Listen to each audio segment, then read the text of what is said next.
नमस्कार, मैं बीना सिंह और आप देख रहे हैं RAD न्यूज़ की खास पेशकश देश हमारा। देश भर की खबरों से पहले एक नजर अब तक की सुर्खियों पर। अभिषेक ने कराई मुकुल रॉय की वापसी। ममता बोली मुकुल ने गद्दारी नहीं की, जिन्होंने की उन्हें वापस नहीं लेंगे। मिशन 2022 की तैयारी में बीजेपी। यूपी के सीएम योगी पीएम मोदी और जेपी नड्डा से मिले। नेतृत्व परिवर्तन को लेकर अटकलें। हम अध्यक्ष जीतन राम मांझी से मिले तेज प्रताप। फोन से 10 मिनट तक लालू ने भी की बात। अटकलों का बाजार गर्म। घर घर राशन पहुंचाने को लेकर केंद्र और दिल्ली सरकार में ठनी। रविशंकर प्रसाद ने कहा राशन माफिया के नियंत्रण में है दिल्ली सरकार। G7 देशों के सम्मेलन से पहले ब्रिटेन के प्रधानमंत्री बोरिस जॉनसन ने गरीब मुल्कों को कोरोना वैक्सीन के 10 करोड़ डोज मुफ्त में देने का किया ऐलान। और श्रीलंका दौरे के लिए भारतीय क्रिकेट टीम की घोषणा। शिखर धवन को कप्तान और भुवनेश्वर कुमार को उप कप्तान चुना गया। और अब खबरें विस्तार से। यूपी में अगले साल होने वाले विधानसभा चुनाव के मद्देनजर पीएम आवास में सीएम योगी और मुख्यमंत्री नरेंद्र मोदी के बीच मुलाकात हुई। दोनों के बीच तकरीबन 80 मिनट तक बात हुई। दिल्ली में प्रधानमंत्री नरेंद्र मोदी से मुलाकात के बाद उत्तर प्रदेश के मुख्यमंत्री योगी आदित्यनाथ ने प्रधानमंत्री से मुलाकात की तस्वीर ट्वीट की और समय देने के लिए उनका आभार व्यक्त किया है। उन्होंने ट्विटर पर लिखा है कि आज आदरणीय प्रधानमंत्री नरेंद्र मोदी जी से नई दिल्ली में शिष्टाचार, भेंट एवं मार्गदर्शन प्राप्ति का सौभाग्य प्राप्त हुआ। अपनी व्यस्ततम दिनचर्या में भेंट के लिए समय प्रदान करने व आत्मीय मार्गदर्शन करने हेतु आदरणीय प्रधानमंत्री जी का हृदयतल से आभार। इसके बाद योगी बीजेपी अध्यक्ष जेपी नड्डा से मिले और गुरुवार को वे गृह मंत्री अमित शाह से मुलाकात कर चुके हैं। योगी का दिल्ली दौरा ऐसे समय हो रहा है जब उत्तर प्रदेश में विधानसभा चुनाव को 1 साल से भी कम समय बचा है और उससे पहले राज्य में काफी हलचल देखने को मिल रही है। यूपी में करीब 1 महीने से योगी सरकार के खिलाफ पार्टी के भीतर से ही विरोध के सुर उभर रहे हैं। ऐसे में योगी का दिल्ली आना और शाह और पीएम से मुलाकात काफी अहम है। दिल्ली में उत्तर प्रदेश के मुख्यमंत्री योगी आदित्यनाथ की मुलाकातों के बीच सुलेदेव भारतीय समाज पार्टी के राष्ट्रीय अध्यक्ष ओम प्रकाश राजभर ने कहा है कि वो बीजेपी का हाथ फिर से नहीं थामेंगे, यानी एनडीए में फिर शामिल नहीं होंगे। उन्होंने थोड़ी देर पहले ट्वीट कर कहा भाजपा डूबती हुई नैया है, जिसको इनके रथ पर सवार होना है हो जाए, पर हम सवार नहीं होंगे। हम जिन मुद्दों को लेकर समझौता किए थे 4.5 साल बीत गया, एक भी काम पूरा नहीं हुआ। राजभर ने 2019 मई में योगी कैबिनेट से इस्तीफा दे दिया था। वो योगी सरकार में पिछड़ा वर्ग कल्याण, दिव्यांग जन कल्याण मंत्री थे। इसके बाद उन्होंने आरोप लगाया था कि बीजेपी उनकी पार्टी को खत्म करना चाहती है। उत्तर प्रदेश की सियासत में राजभर पूर्वांचल में राजभर समुदाय और दलित और पिछड़ों वर्गों का जाना माना चेहरा है। पश्चिम बंगाल विधानसभा चुनाव में हार के बाद बीजेपी को एक और झटका लगा है। कृष्णानगर दक्षिण से विधायक मुकुल राय अब दोबारा टीएमसी में शामिल हो गए हैं। मुकुल राय ने टीएमसी दफ्तर पहुंचकर पार्टी की सदस्यता हासिल की। इससे पहले उन्होंने पार्टी मुख्यालय में ममता बनर्जी और दूसरे नेताओं के साथ बंद कमरे में बैठक की। जी हां, मुकुल राय का जाना बीजेपी के लिए बड़ा नुकसान बताया जा रहा है। दरअसल 2017 के बाद टीएमसी के दिग्गजों को बीजेपी में लाने में उनकी अहम भूमिका रही है। अब मुकुल राय की घर वापसी के बाद उनके करीबी और समर्थकों का भी टीएमसी में जाना तय माना जा रहा है। আমাদের দল শক্তিশালী দল। আমরা যারা ইলেকশনের সময় দলের সাথে খুব গদ্দারি করেছে, মুকুল কিন্তু ইলেকশনের সময় একটি কথাও বলেনি দলের বিরুদ্ধে। দিদি আই হ্যাভ মুকুল আমাদের দলে এসছে, মনে রাখবেন মুকুল কিন্তু ইলেকশনের সময় আমাদের দল বিরোধী একটি কথাও বলেনি। যারা ইলেকশনের সময় গদ্দারি করে বিজেপির হাত শক্তিশালী করতে গেছে এবং গদ্দারি করেছে তাদের আমরা নেব না, এটা আমাদের দলের সিদ্ধান্ত। মনে রাখবেন চরমপন্থী এবং নরমপন্থী আছে, কিছু লোক আছে যারা হয়তো মুকুলের সাথে অনেকে গেছে, মুকুল চলে আসলে তারা নিশ্চয়ই চলে আসতে চাইবে, সেটার ব্যাপারে দল সিদ্ধান্ত নেবে। কিন্তু যারা গদ্দারি করে চরমপন্থী অনেক বেশি দলকে নিম্ন রুচির পরিচয় দিয়েছেন তাদের আমরা নেব না।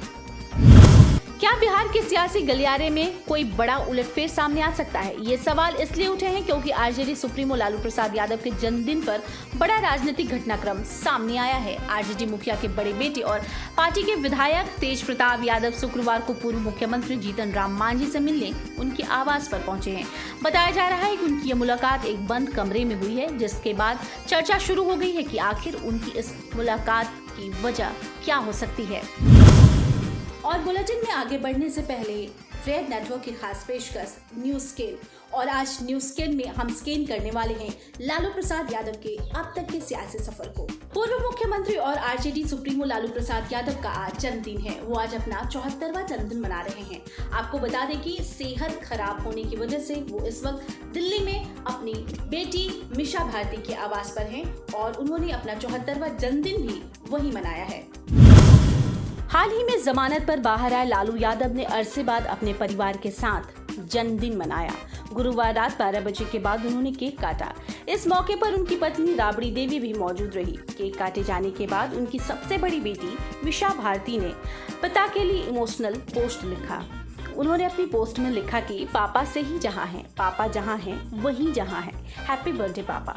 इसके साथ ही मिशा भारती ने कुछ तस्वीरें भी शेयर की हैं, जिसमें लालू यादव बेहद कमजोर दिख रहे हैं। उनके चेहरे से ही साफ झलक रहा है कि बीमारी ने उन पर गहरा असर डाला है। इधर पटना समेत बिहार के कई हिस्सों में आरजेडी कार्यकर्ता लालू के जन्मदिन पर अलग अलग कार्यक्रम कर रहे हैं। आपको बता दें कि लालू के जन्म दिवस को आरजेडी ने जीवन दिवस के रूप में मनाया और इस मौके पर आरजेडी कार्यालय में रक्तदान शिविर भी लगाया गया। आपको बता दें कि ये ब्लड डोनेशन कैंप खुद उनके बड़े बेटे तेज प्रताप यादव ने लगवाया था और इस मौके पर आरजेडी के कार्यकर्ता तो शामिल हुए ही, कई बड़े नेता भी इस मौके पर शामिल हुए थे। जी हाँ, और उन्होंने रक्तदान भी किया। ये वो लोग हैं जिनके दिलों में लालू बसते हैं। यकीन नहीं होता तो खुद सुन लीजिए। देखिए, आज लालू जी का 74वां जन्म दिवस है। उनके जन्म दिवस को हम लोग जीवन दिवस के रूप में मना रहे हैं। जीवन दिवस इसलिए कि जो लोग यहाँ रक्तदान कर रहे हैं उनके जन्म दिवस के शुभ अवसर पर, ये रक्त किसी न किसी का जीवन बचाएगा। इसलिए हम लोग यहाँ रक्तदान का कार्यक्रम रखे हैं और लोग काफ़ी लोग आए, सैकड़ों की संख्या में आकर रक्तदान हुआ और सैकड़ों लोगों को जीवन मिलेगा लालू जी के जन्मदिन पे। यही संदेश भी है कि रक्तदान करें और लोगों को जीवन बचाएं। और हमारे आज भगवान का जो बर्थडे है, जन्मदिन है, इस पे हम पूरे बिहार के लोग से विनती करते, प्रार्थना करते कि हमारे बड़े साहब को लंबी उम्र मिले और स्वस्थ रहें। यही कामना करते कि आप लोग भगवान से मनाएं कि हमारे साहब आदरणीय लालू प्रसाद यादव स्वस्थ रहें, दीर्घायु हो। लालू यादव को हम ढेरों बधाइयाँ देंगे। हम जल्दी उनको कामना करते हैं कि भगवान से, ईश्वर से कामना करते हैं वो जल्दी स्वस्थ हो जाएं और बिहार की गद्दी में, राजनीति में आए, बिहार की गद्दी को संभालें। वापस कई लोग हैं जो बिहार जो आज पिछड़ रहा है वो कम से कम वापस फिर से एक सही रास्ते पे बिहार आएगा। यहाँ नौजवानों को रोजगार मिलेगा। श्री लालू प्रसाद जी गरीबों के मसीहा के नाम से जाने जाते हैं। पर बड़ा सवाल ये है कि जिस लालू को चारा घोटाले मामले में सजा हुई, जिसने अपने कई दिन और कई रात सलाखों के पीछे बिताए, काल कोठरी में बिताए, उस लालू के लिए इन लोगों के दिलों में इतना प्यार और इतना सम्मान क्यों है? दरअसल ऐसा क्यों है? क्योंकि लालू एक नेता नहीं बल्कि एक विचारधारा है। जीवन में कई उतार चढ़ाव देखने वाले भारतीय राजनीति के नैसर्गिक नेता लालू प्रसाद यादव इन दिनों अस्वस्थ हैं। ज्यादा कुछ नहीं बोलते, अलबत्ता कभी कभार उनका ट्वीट पढ़ने में जरूर आता है, मगर वो भी एक दौर था जब वे अपने चुटकुले अंदाज और हास्य विनोद से लोगों के चेहरे पर मुस्कान बिखेर देते थे। यहाँ तक कि उनके विरोधी भी उनके अंदाजे बयां के कायल थे। धर्मनिरपेक्षता, सामाजिक न्याय और समरसता के सवाल पर कभी समझौता न करने वाले लालू प्रसाद ने व्यक्तिगत मतभेद के बावजूद मंडल आयोग की सिफारिशों पर विश्वनाथ प्रताप सिंह का साथ दिया। अपनी राजनीतिक शैली से जहां उन्होंने देश के शीर्ष नेताओं से अपना लोहा मनवाया, वहीं वे आम लोगों से ठीक उन्हीं की बोली बानी में जुड़े। वे अपना हुलिया इस तरह रखते कि लोगों को लगता कि वे उन्हीं के बीच हैं, उन्हीं के जैसे। दरअसल लालू प्रसाद अपनी ठेठ गवई शैली में जनता से सीधे जुड़ते रहे हैं। अपने विरोधी का भी सम्मान करने और उन्हें अपना बनाने की कला कोई लालू प्रसाद से सीखे। उनके करीबी सहयोगी रहे और कुछ समय के लिए उनके दूर विरोधी हो गए। शिवानंद तिवारी के जुबानी सुनिए उनके दरिया दिली के किस्से। और देखिए नीतीश कुमार, नीतीश कुमार को फायदा मिला उससे। भले उजवर साहब का नाम लेते हो कि हमको चमकाने में बहुत बड़ी भूमिका, हम लोग असल में दिक्कत क्या होता है कि जो बड़े लोग हो जाते हैं तो शुरुआती दिनों में जो ठेहा होता है जिस पर खड़े होकर थोड़ी ऊंचाई हासिल करते हैं वो याद नहीं रहता है लोगों को। तो नीतीश जी को मैंने कहने में संकोच होता है, लेकिन लालू यादव का दूसरे तरफ आप व्यक्तित्व देखिए, उसकी पर्सनालिटी देखिए। मैंने आश्चर्यजनक है कि जेल गया लालू यादव और जेल से निकलने के बाद, हम उस समय विधायक हो गए थे समता पार्टी से, फिरोज से, लालू यादव ने हमको टेलीफोन किया सुबह सुबह 7 बजे। हमारे अखबार और चाय लेकर के बैठे हुए थे, हमारे यहाँ टेलीफोन आया कि फलाने नंबर से बोल रहे हैं कि हाँ, तो लीजिए बात कीजिए। अभी कौन बात करेगा? तब तक लालू यादव की आवाज़ आती है, बाबा प्रणाम। अब समझिए कि मेरी क्या हालत हुई होगी। जिस आदमी के खिलाफ हमने मुकदमा दर्ज कराया, लड़ाई लड़ी, उस लड़ाई का परिणाम जो है लालू की जेल यात्रा में बदला। वो जेल से निकलने के बाद हमको फोन कर रहा है, बाबा प्रणाम।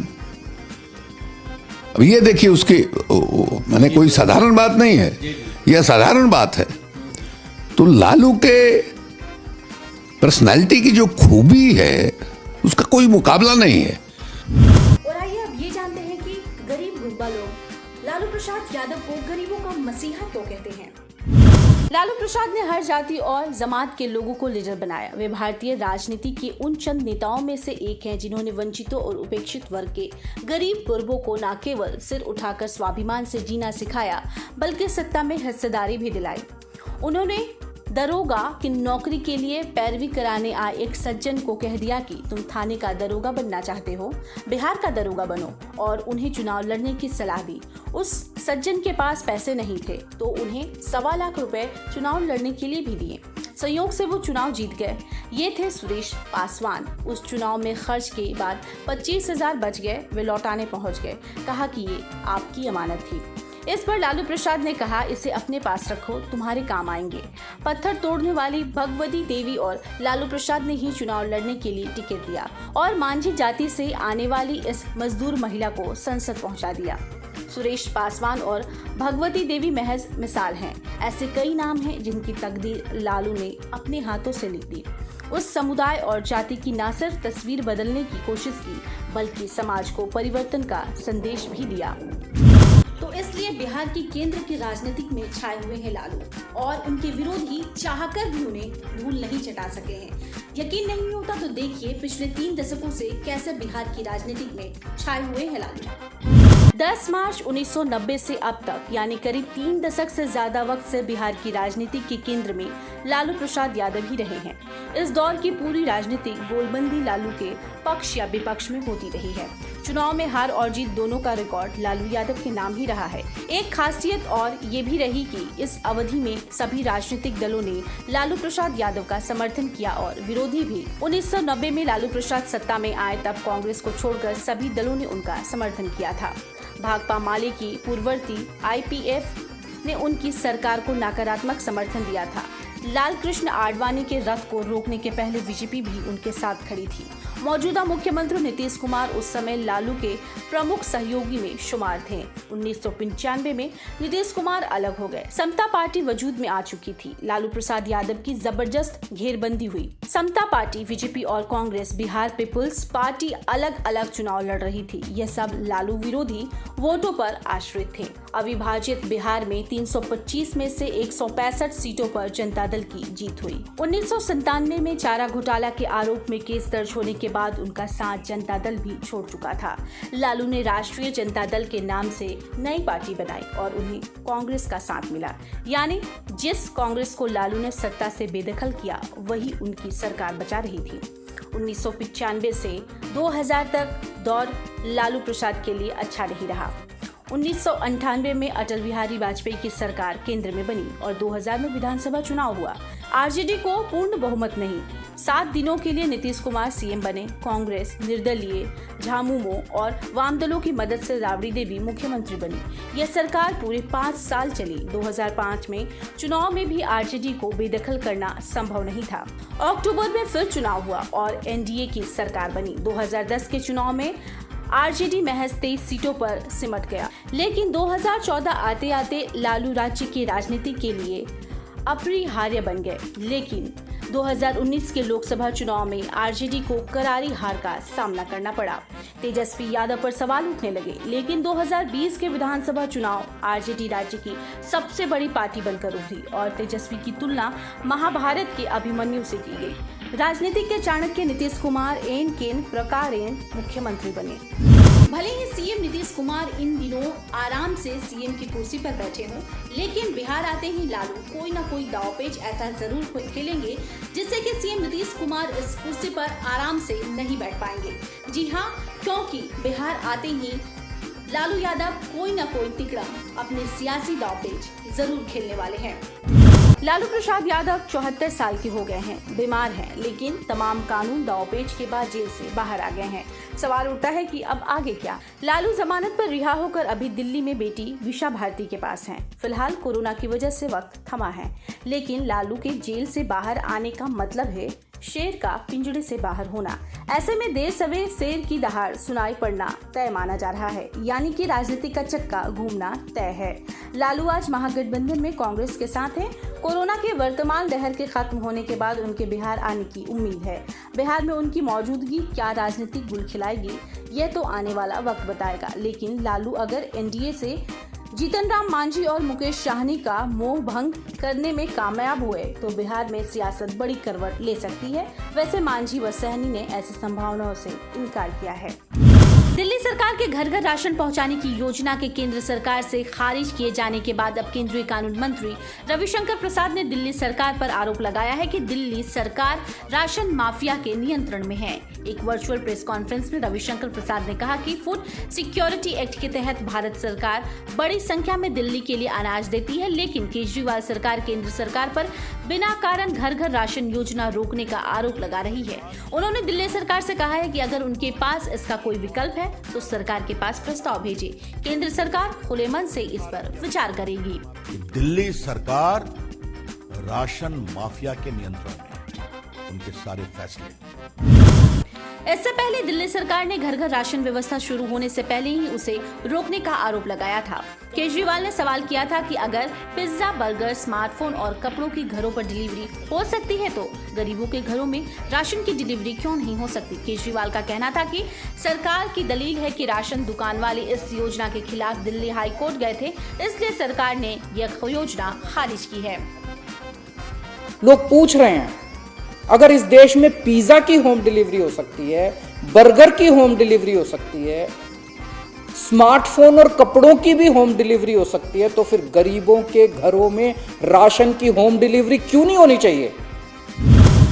भारत में बीते 24 घंटों में कोरोना संक्रमण के 91,702 नए मामले दर्ज किए गए हैं, जबकि संक्रमण से 3,403 लोगों की मौत हो गई है। केंद्रीय स्वास्थ्य मंत्रालय के अनुसार ये लगातार चौथा दिन है जब देश में 24 घंटों में कोरोना के 1 लाख से कम मामले दर्ज किए गए हैं। देश में अब एक्टिव मामलों की संख्या 11,21,671 हो गई है। वहीं रिकवरी दर 94.93% हो गई है। एलोपैथी इलाज पद्धति और डॉक्टरों के विरोध में बोलने के बाद अब बाबा रामदेव ने कहा है कि वो कोविड-19 वैक्सीन लेंगे। बाबा रामदेव ने कहा है कि वो जल्द ही कोरोना की वैक्सीन लेंगे। साथ ही उन्होंने कहा है कि डॉक्टर धरती पर ईश्वर के दूत है। इससे पहले रामदेव ने कहा था कि योग और आयुर्वेद अपनाने के कारण वो सुरक्षित हैं और उन्हें कोविड-19 के टीके की कोई जरूरत नहीं है। जून 21 तारीख से सभी को मुफ्त में कोरोना वैक्सीन देने की प्रधानमंत्री नरेंद्र मोदी की घोषणा का स्वागत करते हुए रामदेव ने कहा है कि सरकार का ऐतिहासिक कदम है। हाल में रामदेव ने कहा था कि एलोपैथी की चिकित्सा पद्धति पर सवाल खड़े किए और कहा था कि एलोपैथिक दवाएं खाने से लाखों लोगों की मौत हुई है। उन्होंने एलोपैथी को स्टूपिड और दिवालिया साइंस भी कहा था। पिछले कुछ समय से बीमार चल रहे अभिनेता दिलीप कुमार की सेहत में सुधार हुआ है और वो अब घर लौट आए हैं। उनके ट्विटर हैंडल से इस बात की जानकारी दी गई है। वहां फैसल फारूकी ने लिखा, आप सबकी दुआओं, प्यार और प्रार्थना से दिलीप साहब अस्पताल से घर लौट रहे हैं। हिंदी फिल्म जगत के दिग्गज कलाकार को इस महीने 6 जून को सांस में तकलीफ के बाद मुंबई के हिंदुजा खार अस्पताल में भर्ती कराया गया था। बाद में उन्हें आईसीयू में भी भर्ती कराया गया, मगर वो वेंटिलेटर पर नहीं थे। 98 वर्षीय अभिनेता को पिछले महीने भी नियमित जांच के लिए इस अस्पताल में भर्ती कराया गया था। ब्रिटेन के प्रधानमंत्री बोरिस जॉनसन ने कहा है कि अमेरिका और ब्रिटेन के गठबंधन को अटूट साझेदारी के तौर पर पहचाना जाना चाहिए। प्रधानमंत्री जॉनसन ने ये बात अमेरिका के राष्ट्रपति जो बाइडेन के साथ मुलाकात के बाद कही। बाइडेन के राष्ट्रपति बनने के बाद दोनों नेताओं के बीच ये पहली मुलाकात थी। जॉनसन ने कहा है कि दोनों नेताओं के बीच हुई मुलाकात शानदार रही है। इसके साथ ही उन्होंने G7 देशों के सम्मेलन से पहले कोरोना वैक्सीन की 10 करोड़ से अधिक डोज गरीब मुल्कों को देने का वादा किया। उन्होंने दावा किया इसकी शुरुआत अगले कुछ सप्ताह में शुरू हो जाएगी। बीसीसीआई ने श्रीलंका दौरे के लिए भारतीय क्रिकेट टीम की घोषणा कर दी है। एक दिवसीय और T20 मैचों की सीरीज के लिए शिखर धवन को टीम का कप्तान और भुवनेश्वर कुमार को उप कप्तान चुना गया है। बीसीसीआई ने एक बयान जारी कर कहा है कि 3 मैचों की एक दिवसीय और T20 सीरीज जुलाई के महीने में होगी और सभी मैच कोलंबो में प्रेमदासा इंटरनेशनल क्रिकेट स्टेडियम में खेले जाएंगे। भारतीय टीम में शिखर धवन, पृथ्वी शॉ, देवदत्त पट्टिकल, ऋतुराज गायकवाड़ा, सूर्य कुमार यादव, मनीष पांडे, हार्दिक पांड्या, नीतीश राणा, ईशान किशन, संजू सैमसन, युजवेंद्र चहल, राहुल चहर के गौतम, कृणाल पांडे, वरुण चक्रवर्ती, भुवनेश्वर कुमार, दिलीप चाहर, नवदेव सैनी और चेतन सकारिया शामिल होंगे। बीसीसीआई के अनुसार एक दिवसीय मैच 13, 16 और 18 जुलाई को खेले जाएंगे, वहीं T20 मैच 21, 23 और 25 जुलाई को खेले जाएंगे।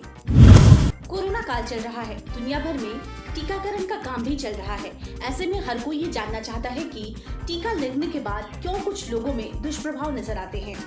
तो आज ऑर्बिट खबर में हम इसी सवाल के जवाब को जानने की कोशिश करते हैं। कोई भी टीका लगाने के बाद शरीर में उसके अस्थायी दुष्प्रभाव नजर आते हैं, जैसे सिर दर्द, थकान और बुखार। ये सभी लक्षण इस बात का संकेत है कि आपका प्रतिरक्षा तंत्र और अधिक सक्रिय हो रहा है। ये किसी भी टीके के सामान्य प्रतिक्रिया है और ये दुष्प्रभाव भी आम है। कोविड-19 टीके की पहली खुराक लेने के बाद थकान का अनुभव करने वाले अमेरिकी खाद्य एवं औषधि प्रशासन के टीका प्रमुख डॉक्टर पीटर मार्क्स ने कहा कि इन टीकों को लेने के अगले दिन मैं कोई भी ऐसी शारीरिक गतिविधि नहीं कर सकता था जिसमें बहुत जोर लगाना पड़ता हो। ऐसा क्यों होता है, इसे समझने के लिए हमें अपने प्रतिरक्षा तंत्र को समझना होगा।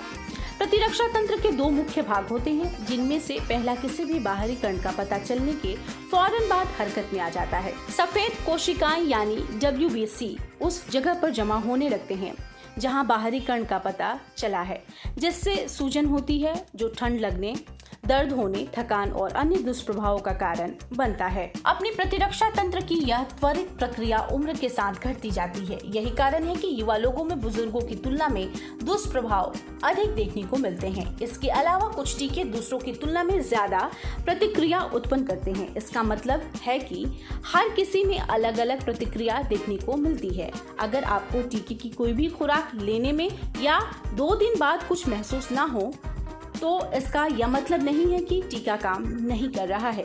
इसका मतलब है कि टीका लगाने के बाद आपके प्रतिरक्षा तंत्र का दूसरा भाग, जो विषाणु से आपको वास्तविक सुरक्षा उपलब्ध कराएगा, वह चुपचाप एंटीबॉडीज बनाने में लग जाते हैं। आज के लिए बस इतना ही। विदा लेने से पहले हमारी आपसे गुजारिश है कि आपको हमारा ये नया कार्यक्रम देश हमारा कैसा लग रहा है, इसके बारे में हमें कमेंट कर जरूर बताएं। नमस्कार।